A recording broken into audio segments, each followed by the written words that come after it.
أبا أحد من رجالكم ولكن رسول اللہ و خاتم النبیین کہ نبی کریم صلی اللہ علیہ وسلم خاتم النبیین نے تو پھر ہون قرآن مجید تو بعد کے کوئی سچی کتاب نہیں تو اس واسطے نبی کائنات تو بعد کوئی اور نبی بھی امام نہیں بن سکتا۔ تو سامنے حضرات تمام احباب دل جمیلہ تشریف رکھن انشاءاللہ مختصر وقت تو بعد قائد ضلع بہاڑی فاضل نوجوان محبوب عوام خطیب ابن خطیب انشاءاللہ انہوں کا جاندار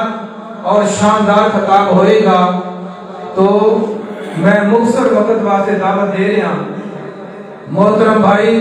مدثر سلیم صاحب وہ مائک دے آندے نے اور اپنے خیالات کا اظہار فرماندے نے۔ محترم جناب محمد مدثر سلیم صاحب۔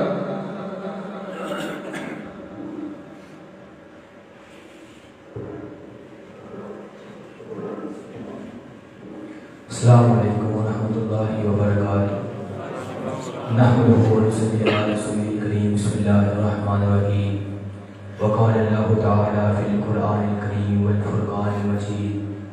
لئن شکرتم ولازیدنکم۔ حضرات گرامی قدر، اللہ رب العالمین کا بہت شکر ہے کہ جس نے اس پرفتن دور میں ہم سب کو اپنے گھر میں آنے کی سعادت بخشی۔ کائنات کے امام نے اس بات کا اعلان کیا جو شخص بندوں کا یعنی انسانوں کا شکر ادا نہیں کرتا وہ خالق کائنات کا بھی شکر ادا نہیں کرتا۔ میں سب سے پہلے اپنے ماموں جان کا شکریہ ادا کرتا ہوں کہ جن کی وجہ سے میں مرکز میں گیا اور وہاں الحمدللہ میں نے 5 سال کا ایک قلیل ترین مدت میں اپنی درس نظامی کے کورس کو مکمل کیا۔ یہ بھی ہمارے لیے باعث سعادت کی بات ہے کہ ہمارے بڑوں نے ہماری رہنمائی کی ہے، دین کی طرف رہنمائی کی۔ اس کے بعد میں اپنے والدین کا شکر ادا کرتا ہوں کہ جنہوں نے میرے لیے انتہائی میرے لیے محبت کا اظہار کرتے ہوئے اپنے جتنی بھی مشکل آئی جتنی بھی مصیبتیں آئی انہوں نے میری تعلیم کے دوران مجھے کسی قسم کی پریشانی میں لاحق نہیں کیا۔ اس دور میں جتنے بھی گھر کے افراد ہوں وہ سبھی کمانے والے ہوں تو پھر بندے کا بہت مشکل سے ہی گزارا ہوتا ہے، لیکن انہوں نے میرے لیے قربانی دی، میرے اخراجات اٹھاتے رہے۔ سچی بات تو یہ ہے کہ اگر انسان ساری زندگی بھی اپنے والدین کی قدم دھو دھو کے بھی پیتا رہے تو ان کے جتنے احسانات بندے پر ہوتے ہیں ان کا حق ادا نہیں بندہ کر سکتا۔ حضرت گرامی قدر خالق کائنات نے قرآن کریم میں فرقان حمید میں اس بات کا اعلان کیا دنیا کائنات میں نے جتنے بھی لوگوں کو پیدا کیا ہے، جتنے بھی انبیاء کو پیدا کیا ہے، جتنے بھی اولیاء کو پیدا کیا ہے، جتنے بھی لوگ دنیا میں آئے ہیں سب کے سب ان کو میں نے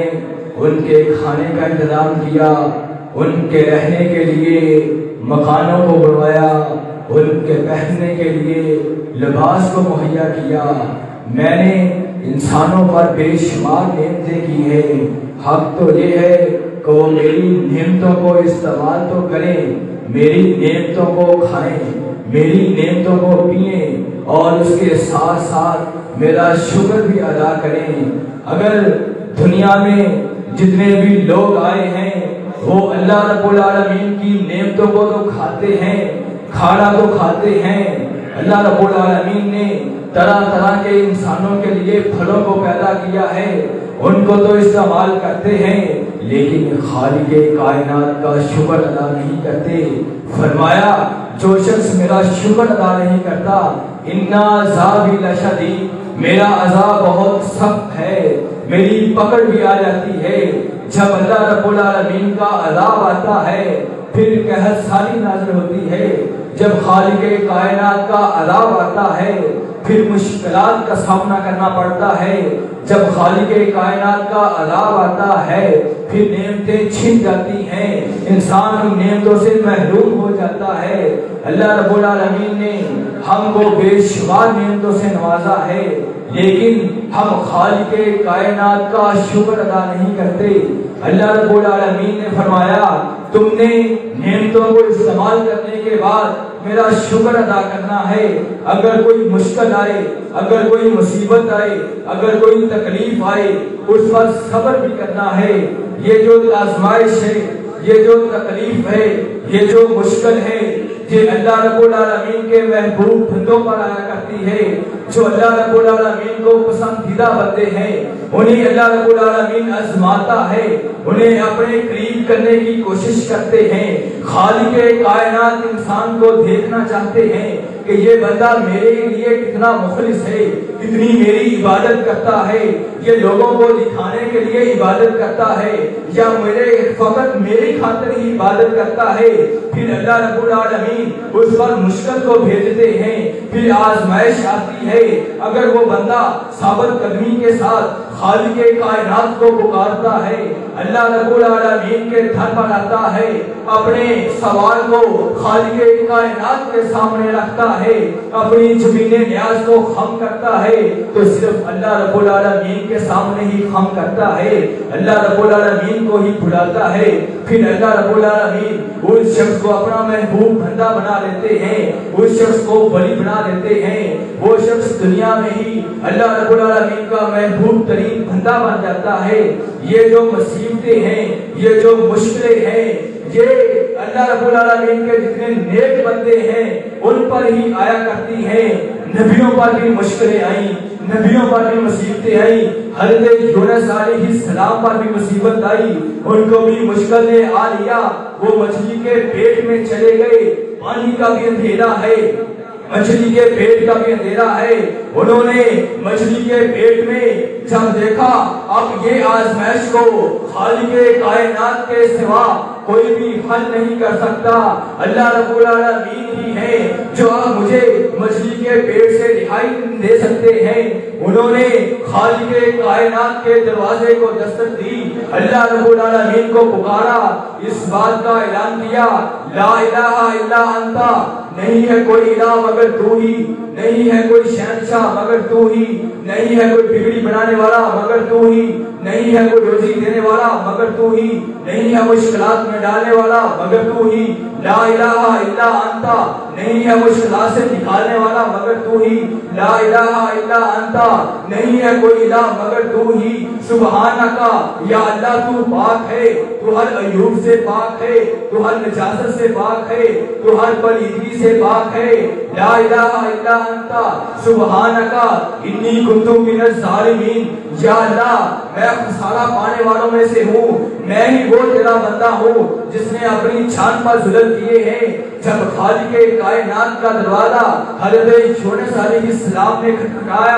اللہ رب العالمین نے مچھلی کے پیٹ میں اجیبوا دعوت الداعی اذا دعان کے تحت ان کی دعا کو سنا بھی، ان کی دعا کو قبولیت کا شرف بخشا، انہیں مچھلی کے پیٹ سے رہائی نصیب کی۔ حضرات گرامی قدر، جب بھی جس پر بھی جس وقت بھی مشکل آتی ہے وہ اللہ رب العالمین کو پکارتا ہے، اس وقت جب ساری دنیا چھوڑ جاتی ہے، جب اپنے بھی بیگانے ہو جاتے ہیں، جب سجن دشمن بن جاتے ہیں، اس وقت اگر کوئی ہستی ساتھ دیتی ہے، اگر کوئی ساتھ چلنے والی شخصیت ہوتی ہے، وہ اللہ رب العالمین نے قرآن کریم کی شکل میں ہمیں دیا ہے۔ قرآن کی تلاوت کیجئے، خالق کائنات کے سامنے اپنے رابطے کو استوار کیجئے، خالق کائنات کو ہر لمحہ، ہر گھڑی، ہر منٹ، ہر سیکنڈ پکارے، چاہے مشکل ہو چاہے آسانی ہو، خالق کائنات کو پکارنا ہے،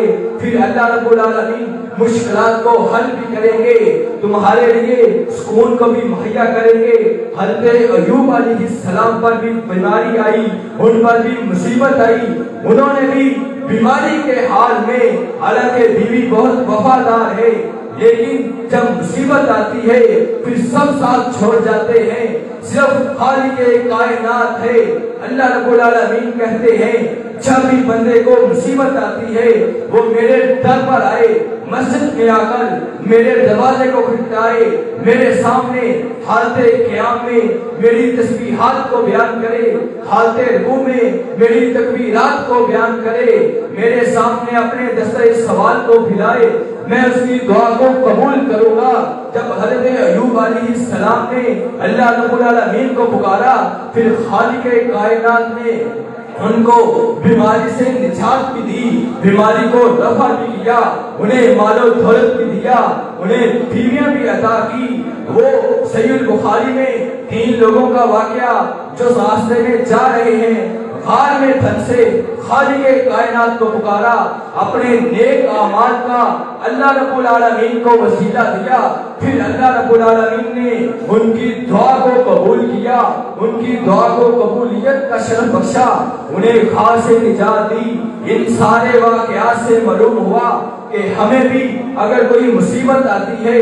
خالق کائنات کی طرف رجوع کرنا ہے، اللہ رب العالمین کی نعمتوں کو استعمال کرنا ہے، شکر ادا کرنا ہے۔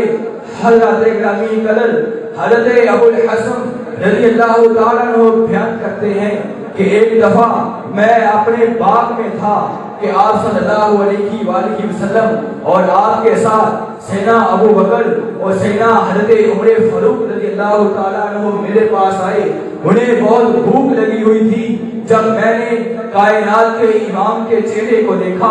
تو ان کے چہرے پر بھوک کے اثار نظر آئے، تو خالق کائنات نے مجھے بہت سے باغ دیے تھے، میں بہت مال و دولت والا تھا، میں نے ٹھنڈا پانی آپ صلی اللہ علیہ وآلہ وسلم کو پیش کیا، میں نے تازہ کھجوریں آپ کے سامنے رکھی اور میں نے آپ پر سایہ کیا۔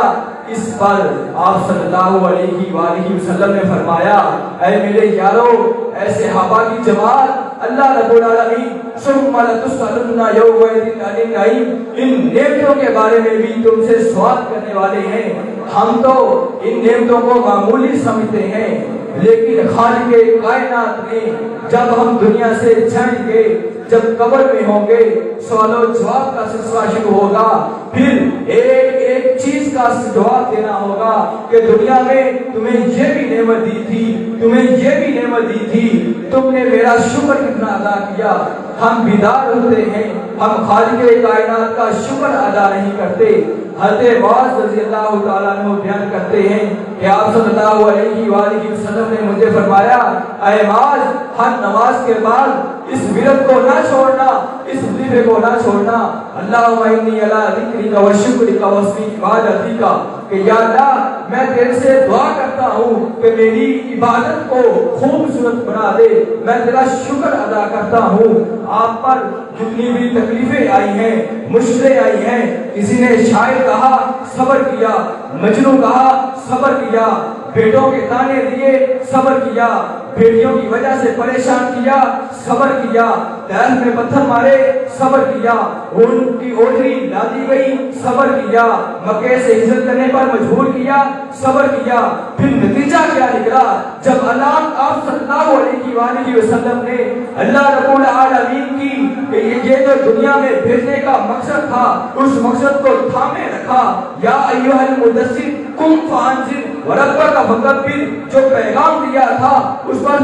چلتے گئے، صبر کا دامن ہاتھ سے نہیں جانے دیا۔ پھر آپ نے وما ارسلناک الا رحمۃ للعالمین کا لقب دیا، کائنات کے امام کو دیا، ساقی کوثر بنایا، کائنات کے امام کو بنایا، ساری دنیا کا حکمران بنایا، کائنات کے امام کو سارے نبیوں کے امام بنایا، کائنات کے امام کو قیامت کا سفارش کرنے کا حق دیا، کائنات کے امام کو جنت میں جانے کا حق سب سے پہلے دیا۔ کائنات کے امام کو کیا وجہ تھی؟ جتنی بھی مصیبتیں آئیں، مشکلیں آئیں، ان کو خالق کائنات کے سامنے رکھا ہے، ان پر صبر کیا ہے، صبر کا دامن ہاتھ سے نہیں جانے دیا۔ کیا، ہر لمحہ ہر وقت اللہ رب العالمین کا شکر کیا ہے، اور اللہ رب العالمین نے جو نعمتیں دی ہیں ان کو استعمال کرتے ہوئے خالق کائنات کا شکر کرتے ہوئے جو تکلیفیں آئیں، جو مصیبتیں آئیں، ان پر صبر کیا۔ اللہ رب العالمین نے آپ صلی اللہ علیہ وآلہ وسلم کو دنیا کائنات میں آنے کے مقصد کو سارے لوگوں کے سامنے بیان کرنے کا مقصد جو تھا وہ آپ نے اپنی عملی زندگی سے شروع کیا۔ آپ کی زندگی سے ہمیں یہی ملتا ہے کہ جب بھی کوئی مصیبت آئے اس پر صبر کرو، اللہ خوشی دے اس کا شکر کرو، کوئی کمی آئے اس کا شکر کرو، ہر حال میں اللہ رب العالمین کو یاد کرو۔ پھر اللہ رب العالمین بھی اپنے بندے کو نہیں بھولتے، اپنے بندے کو یاد کرتے ہیں۔ اللہ تعالیٰ سے دعا کرتے ہیں کہ یا اللہ ہم سے چاہتے نہ چاہتے جو بھی غلطیاں سرزد ہوئی ہمیں معاف فرمائے، اور ہمیں اپنے برگزیدہ بندوں میں شامل فرمائے، اور قرآن و حدیث کی روشنی میں ہمیں زندگی گزارنے کی توفیق عطا فرمائے۔ وَمَا عَلَيْنَا إِلَّا الْبَلَاغُ الْمُبِينُ۔